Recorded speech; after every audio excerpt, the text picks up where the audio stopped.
Sa kabila ng maliit na sukat nito kumpara sa ibang mga bansa, ipinagmamalaki ng Pilipinas ang kahangahangang kasaganaan ng mga shopping mall.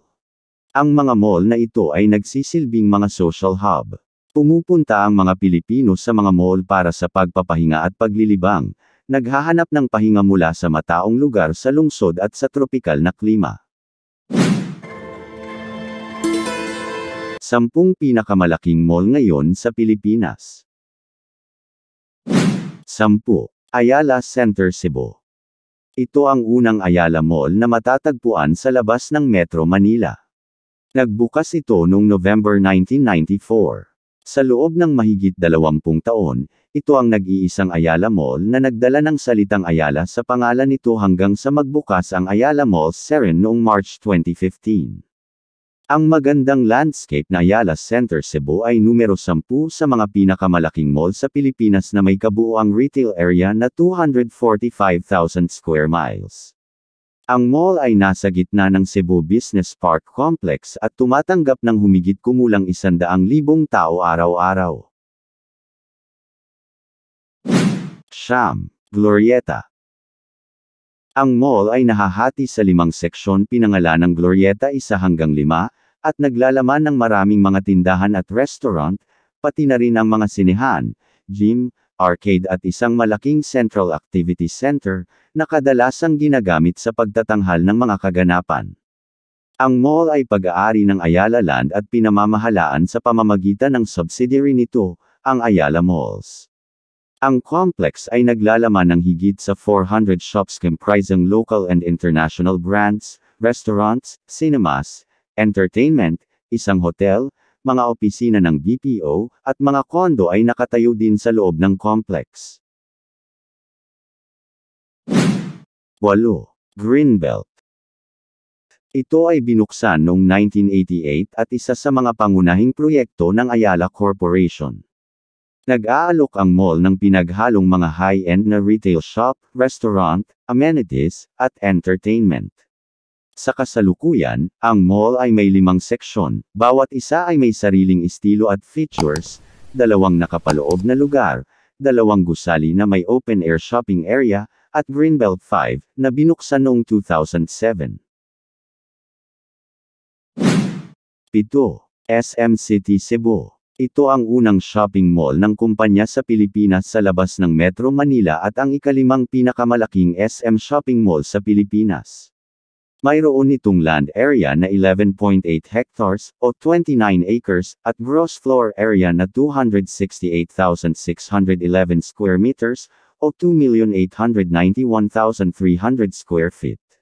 Sa isang karaniwang araw, mahigit 100,000 katao ang bumibisita sa SM City Cebu, na ang bilang ay tumataas sa 140,000 hanggang 150,000 tuwing Sabado at Linggo. Dahil sa posisyon ng Cebu City bilang isang transshipment point para sa Visayas at Mindanao, at ang lokasyon ng SM City Cebu na malapit sa port area ng lungsod, ang mall ay nakakaakit ng malaking bilang ng mga mamimili. 6. SM City Fairview. Mayroon itong land area na 202,000 square meters, o 50 acres, isang kabuuang gross floor area na 312,749 square meters, o 3,366,400 square feet, na ginagawa itong ika-5 pinakamalaking SM Supermall sa loob ng bansa, na matatagpuan sa site ng Quezon City, Metro Manila. Binuksan ang mall noong October 25, 1997, at sumailalim sa pagpapalawak sa 3 annex noong 2004, 2009, at 2019. Ang mall sa una ay binubuo ng isang hugis parihaba na gusali at isang panlabas na paradahan. 5. Festival Alabang. Dating kilala bilang Festival Supermall na matatagpuan sa Alabang, Muntinlupa, ang nangungunang shopping mall na ito sa Timog ay ang ika-5 pinakamalaking shopping mall sa bansa. Mayroon 2 indoor amusement park nito, X-Site, Pixie Forest, at 8 sinehan. Binuksan ito noong May 15, 1998. Ang mall ay may kabuuang lawak ng palapag na 400,000 square meters, o 4,300,000 square feet gross leasable area na 170,000 square meters, o 1,800,000 square feet. Ang pagpapalawak noong 2014 ay nagbigay daan sa pagtatayo ng River Park at nagbukas ng expansion wing na tinatawag na Water Garden noong 2017. 4. SM Seaside City Cebu. Nagbukas ang mall noong November 27, 2015 na matatagpuan sa Cebu City. Ito ang pinakamalaking mall sa Cebu, ang pang-apat na pinakamalaking shopping mall sa Pilipinas at ang panlabing-anim sa mundo, na may kabuuang lawak ng palapag na humigit kumulang 470,486 square meters. Ito ay isang istrukturang hugis pabilog na tinatanaw ang dagat. Ipinagmamalaki ng mall na binuksan noong 2015 ang isang center stage theater, isang large-screen format cinema at 2 Directors Club cinema bilang karagdagan sa 4 na regular na sinehan. Meron din itong 18-lane SM Bowling and Amusement Center gayon din ang Olympic-sized ice skating rink. 3. SM Mega Mall.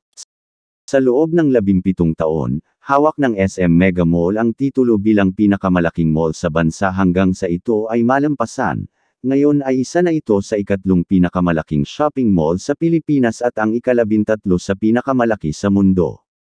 Ang mall ay sumasakop sa isang lupain na humigit kumulang 10 hectares, o 25 acres, at may kabuuang sukat sa sahig na 474,000 square meters, o 5,100,000 square feet. Ang mall ay may pinakamataas na kapasidad na 4 na milyong tao. Ang mall ay nagsimulang itayo noong 1989 at binuksan ang mga pinto nito noong June 28, 1991. Ito ang ikatlong SM Supermall na unang ginawa pagkatapos ng SM City Santa Mesa at SM North EDSA. 2. SM City North EDSA. Binuksan noong November 8, 1985, buwan bago ang EDSA Revolution na isang mapanghamong panahon sa kasaysayan ng politika ng Pilipinas. Ito ang dating pinakamalaking shopping mall sa bansa hanggang sa pagpapalawak ng SM Mall of Asia para ma-accommodate ang IKEA. Sa kasalukuyan, ang SM City North EDSA ay ang pangalawang pinakamalaking mall sa Pilipinas at isa sa top 15 sa buong mundo. Sa pamamagitan ng tuloy-tuloy na serye ng mga pagpapalawak mula noong 2019, ang mall ay may kasalukuyang kabuuang lawak ng palapag na 498,000 square meters, o 5,360,000 square feet. 1. SM Mall of Asia. Ang pinakamalaking shopping mall sa Pilipinas nang magbukas ito noong 2006, ngunit nalampasan ito ng SM City North EDSA matapos ang pagsasaayos nito noong 2008. Noong 2021, binuksan ng IKEA Philippines sa SM MOA at na-reclaim ang lugar bilang pinakamalaking mall sa bansa. Ito ay may lupain na 67 hectares, o 170 acres, isang kabuuang lawak ng palapag na humigit kumulang 589,891 square meters, o 6,349,530 square feet, at nag-aalok ng 46,647 square meters, o 502,100 square feet, ng floor area na espasyo para sa mga kombensyon at social functions. Tumatanggap ng humigit kumulang 200,000 tao araw-araw. Ang mall ay kasalukuyang pinakamalaking shopping mall sa Pilipinas at ang ika-5 sa buong mundo.